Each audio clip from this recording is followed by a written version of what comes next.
MM குக்கிங்கில் என்ன பார்க்க போகிறோன்னா நாட்டுக்கோழி தண்ணி குழம்பு. வாங்க எப்படி செய்கிறதுன்னு பார்த்துடலாம். கறியை சேர்த்துக்கலாம்.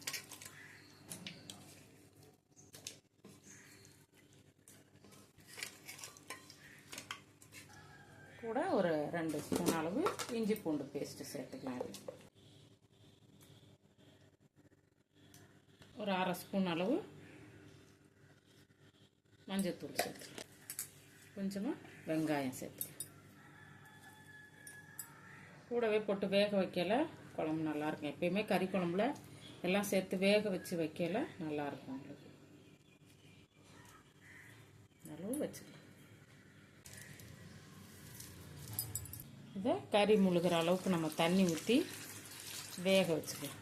கொஞ்சம் இளங்கோழியாக இருக்கிறதுனால அப்படியே சட்டியிலே வேக வச்சுக்கலாம். கொஞ்சம் கோழிக்கறி கொஞ்சம் முத்தலாக இருந்ததுன்னா நம்ம குக்கரில் வச்சுக்கலாம். இது வந்து நல்லா கறி சீக்கிரம் வெந்துடும். சட்டியிலே வேக வச்சு நம்ம குழம்பு வச்சுக்கலாம்.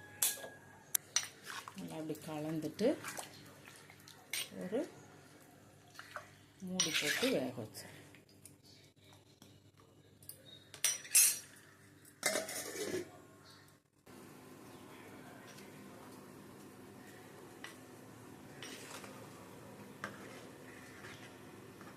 நல்லா வேகட்டும். வேகலை நம்மளோட கோழிக்கறி பாருங்கள் நல்லா வெந்துருச்சு. இதுக்கு மசாலா பொடியெல்லாம் நம்ம இதுக்கு சேர்த்துக்கலாம். இப்போ குழம்பு மிளகாத்தூள் சேர்த்துக்கலாம். ஒரு 2 ஸ்பூன் அளவு குழம்பு மிளகாத்தூள் சேர்த்துக்கலாம். 1 ஸ்பூன் அளவு மல்லித்தூள் சேர்த்துக்கலாம். ஒரு 1/2 ஸ்பூன் அளவு வெறும் மிளகாத்தூள் சேர்த்துக்கிறேன். காரம் நிறைய வேண்டாம். இதுக்கு வந்து நம்ம ஏற்கனவே போட்டிருக்க கோழிக்கறி குழம்புல வறுத்து அரைச்சி போட்டிருக்கோம்ல, அதே மாதிரி தான் நம்ம இதில் இப்போ போட போகிறோம்.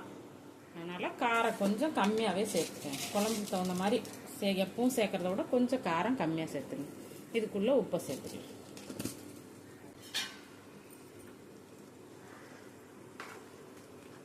வந்து நாட்டுக்கோழி குழம்புலேயே வந்து தண்ணி குழம்பு மாதிரி வைக்க போகிறோம். அதுவும் மசாலாலாம் கொஞ்சம் அரைச்சி விட்டு வைக்க போகிறோம். அதனால தான் இதில் வந்து மசாலா வந்து கம்மியாக சேர்த்துருக்கேன். ஒரு 2 கொதிக்கட்டும். வறுத்து அரைக்கிறத நான் இப்போ காட்டுறேன். கொஞ்சமாக கடாயில் எண்ணெய் சேர்த்துக்கணும். கொஞ்சமாக சோம்பு சேர்த்துக்கணும். 1 ஸ்பூன் அளவு சீரகம் சேர்த்துக்கணும். 1 ஸ்பூன் அளவு மிளகு சேர்த்துக்கணும். சின்னதாக ஒரு 4 துண்டு பட்டை சேர்த்துக்கணும். ஒரு 4 ஏலக்காய், ஒரு 4 கிராம்பு,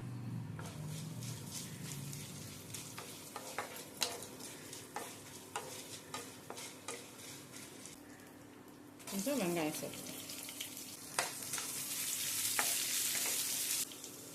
இப்போ கூடவே தக்காளி சேர்த்துக்கணும்.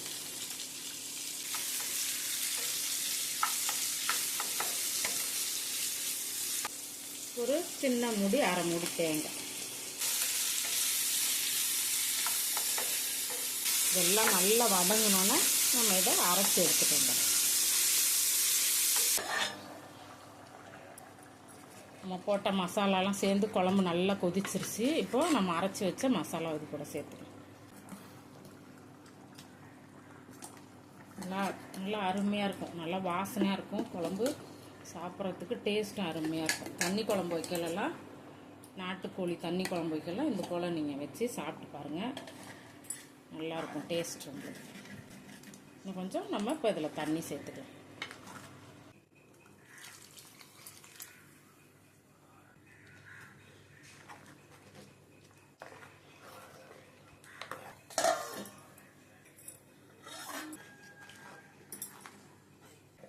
குழம்பு மசாலாவோட சேர்த்து நல்லா ரெடி ஆகிடுச்சு.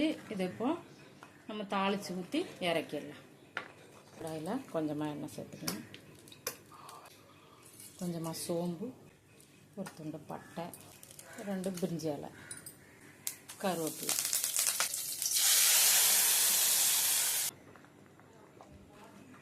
நாட்டுக்கோழி தண்ணி குழம்பு ரெடி ஆகிடுச்சு. நீங்களும் உங்கள் வீட்டில் இதே போல் செஞ்சு சாப்பிட்டு பார்த்துட்டு எப்படி இருக்குங்கிறத கமெண்ட்டில் சொல்லுங்கள். லைக் பண்ணுங்கள், ஷேர் பண்ணுங்கள், சேனலை சப்ஸ்கிரைப் பண்ணி சப்போர்ட் பண்ணுங்கள். நன்றி.